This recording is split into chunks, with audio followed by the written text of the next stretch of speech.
అర్జునుడై విజృంభించాడు. That is power star. Pavan తపనకు 2005 ప్రాంతంలో ఏర్పాటు చేసిన కామన్ మ్యాన్ ప్రొటెక్షన్ ఫోర్స్ ఒక ఉదాహరణ.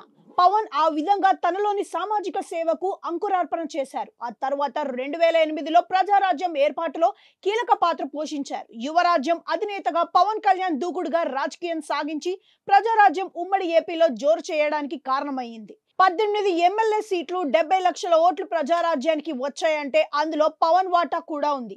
ఇక విభజన ఏపీలో ఆయన జనసేన పార్టీని స్థాపించి తొలి ఎన్నికల్లో కేంద్రంలో మోడీకి, ఏపీలో చంద్రబాబు సీఎం కావడానికి నిస్వార్థంగా కృషి చేశారు. కనీసం ఒక్క పదవి కూడా ఆయన తీసుకోలేదు.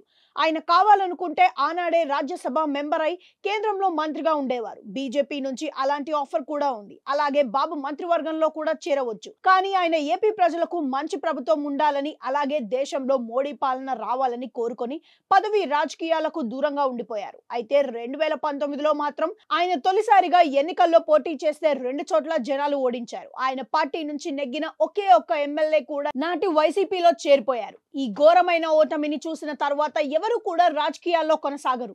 కానీ పవన్ కళ్యాణ్ లో మాత్రం పట్టుదల ఇంకా పెరిగింది. తాను చేయాల్సిన ప్రజా సేవకు ఆయన అంకితమై పట్టుదలగా 2019 నుంచి 2024 వరకు జనంలో ఉంటూ పనిచేశారు. అలా వైసీపీ మీద సమరశంఖం పూరించిన పవన్ తానే సొంతంగా పోటీ చేసి ఉంటే ఇప్పుడు వచ్చిన సీట్ల కంటే ఎక్కువగా వచ్చును. ఇంకా చెప్పాలంటే కింగ్ మేకర్ గా ఆయన మారేవారు. కానీ ఆయన అలా అనుకోలేదు. స్టేట్ ఫస్ట్ అనుకున్నారు. చంద్రబాబు లాంటి వారి అనుభవంతో పాటు పాలన ద్వారా ప్రజలకు మేలు చేయాలని చూశారు. అందుకే ఆయన చంద్రబాబుని జైల్లో నిర్బంధించినప్పుడు రాజమండ్రి వెళ్లి మరీ పరామర్శించారు. ఆ జైలు బయటే ఆయన టీడీపీకి బేషరతుగా మద్దతునిచ్చారు. పొత్తు ప్రకటన చేశారు. అంతేకాదు వైసీపీ వ్యతిరేక ఓటు ఒక్కటి కూడా చీలనివ్వకుండా అని పవన్ భీషణ ప్రతిజ్ఞ చేశారు. ఒక వ్యూహం ప్రకారం ముందుకు వెళ్లారు. అలా టీడీపీ బీజేపీ పొత్తులోకి బీజేపీని కూడా తీసుకొని వచ్చారు. ఈ 3 పార్టీలు కలిసిన నాడే తేలిపోయింది ఏపీలో అధికారం ఖాయమని. ఇదిలా ఉంటే పవన్ ఏపీ పాలిటిక్స్ ని ఈసారి కీలకమైన మలుపు తిప్పి మ్యాన్ ఆఫ్ ది మ్యాచ్ అయ్యారు. ఆయన క్రేజ్ ని, ఇమేజ్ ని కూటమికి పెట్టుబడిగా పెట్టడంతో కూటమిలో అభ్యర్థుల విజయాలు చరిత్రలో నిలిచిపోయాయి. ఎవరు కూడా 1,00,000కు తక్కువ కాకుండా ఎమ్మెల్యేలు భారీ మెజారిటీలతో విజయాలు అందుకున్నారు. 90,000కు పై దాటి కూడా ఎమ్మెల్యేలు గెలిచారు అంటే దాని వెనుక పవన్ ఇమేజ్ ఉంది.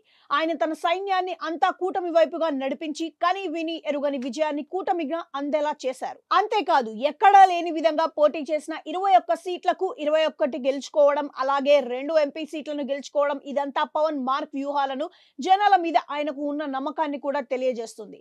2024లో జరిగిన అతిపెద్ద రాజకీయ కురుక్షేత్రంలో పవన్ అర్జునుడై విజృంభించారు. తన పవర్ ఏంటో చూపించారు. విమర్శించే వారి నోళ్లు శాశ్వతంగా మూతపడేలా చేశారు. ఇక మీదట ఆయన ముందు ఉన్నవి మరిన్ని ఉన్నత శిఖరాలే. ఆయన లక్ష్యాలు అన్ని కూడా ఒక్కొక్కటిగా నెరవేరితే మంచి తరుణం ఇది.